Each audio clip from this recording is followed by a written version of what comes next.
Number 241 میں تعالیٰ فرماتے ہیں وَلِلْمُطَلَّقَاتِ مَتَاعٌ، اور جو طلاق یافتہ عورتیں ہیں انہیں کوئی نہ کوئی متاع یعنی کہ تحفہ دینا چاہیے بالمعروف، ایک معروف انداز کے مطابق۔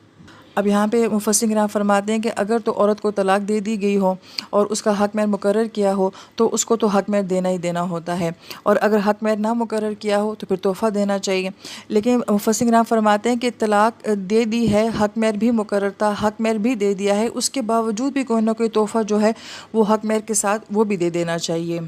پہلی بات تو یہ ہے کہ شریعت جو ہے وہ طلاق کو پسند نہیں کرتی۔ حد الوسع ہمیں ایسے احکام آگے ملتے ہیں میاں بیوی کے تعلقات کے بارے میں، بہت زیادہ آیات قرآن پاک میں آتی ہیں کہ رشتہ جو ہے وہ جڑے رہنا چاہیے، مگر اگر بالفرض رشتہ کو توڑنا ہی پڑ جائے تو پھر کس قدر خوبصورتی کے ساتھ توڑنا چاہیے، یہ بار بار موضوع جو ہے وہ ان آیات مبارکہ میں بیان ہو رہا ہے۔